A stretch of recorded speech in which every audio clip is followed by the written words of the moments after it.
Monsieur le Président, le vote de la résolution intitulée « Support pour une transition démocratique en Haïti » est une initiative opportune de notre organisation hémisphérique dans la recherche d'une issue viable à la grave crise pluridimensionnelle qui ne cesse de tirer Haïti dans l'abîme depuis trop longtemps. Le pays vit présentement une situation de terreur inqualifiable, sans précédent, entretenue par une fédération de gangs armés réunis sous la dénomination « Vivre ensemble ». Monsieur le Président, au moment où je vous parle, la République d'Haïti fait encore face à une situation catastrophique causée par les exactions et la violence démesurée des gangs.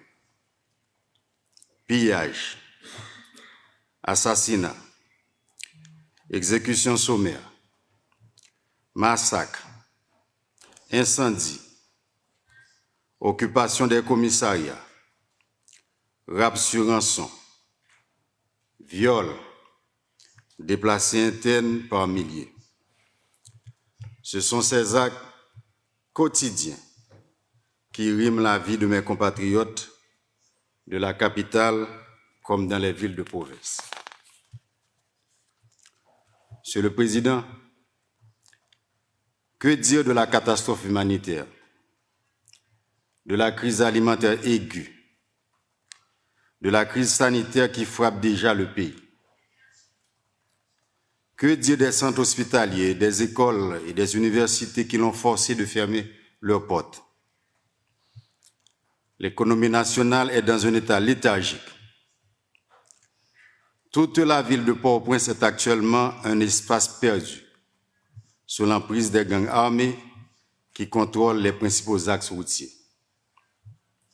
Elle est devenue un vaste champ de ruines, isolé du reste du monde par la fermeture du principal aéroport international et des ports, où les habitants vivent cette terreur au quotidien.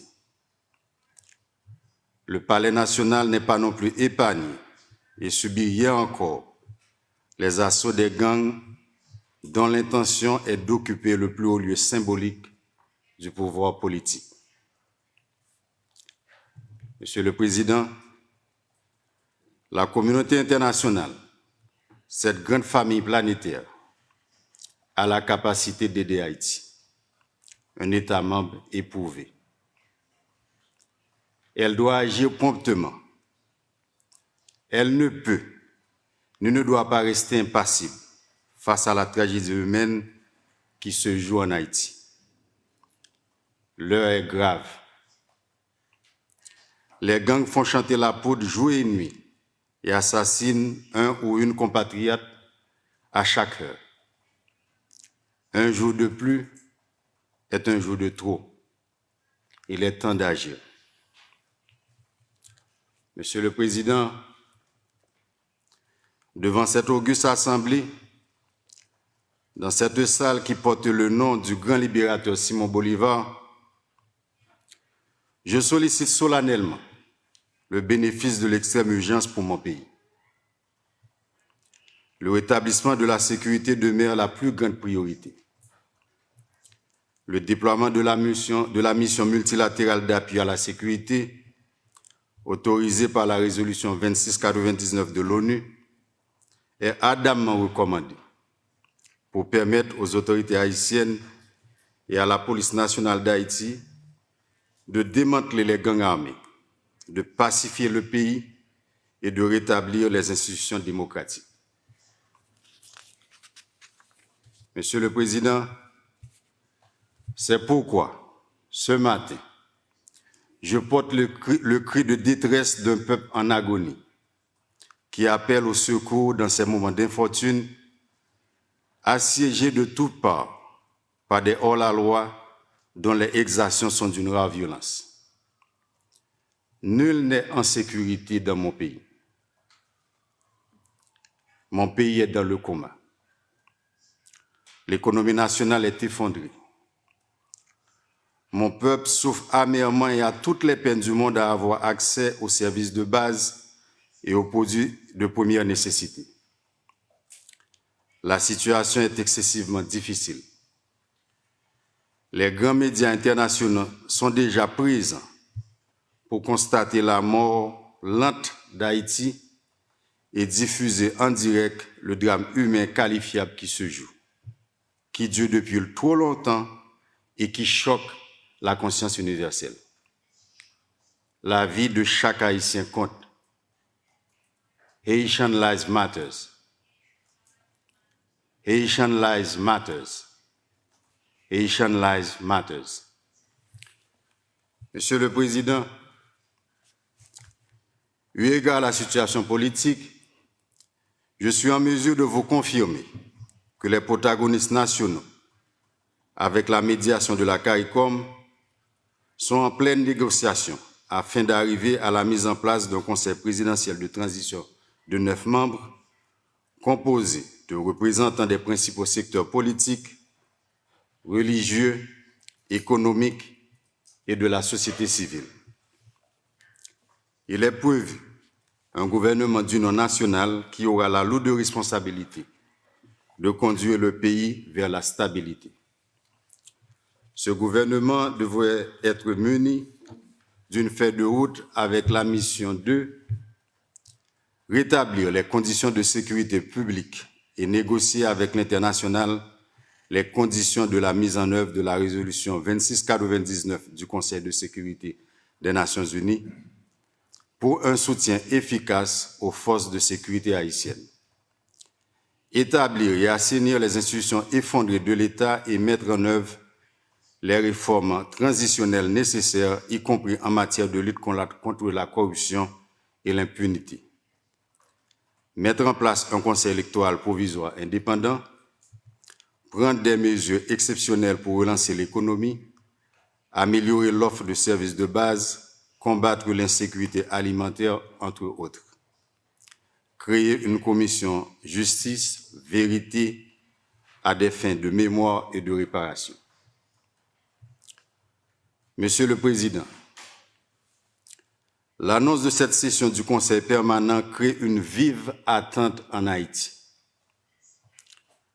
Tandis que nous allons adopter cette résolution, la délégation haïtienne a noté avec satisfaction la grande préoccupation de notre organisation qui ne date pas d'aujourd'hui et l'urgence que requiert la situation en Haïti.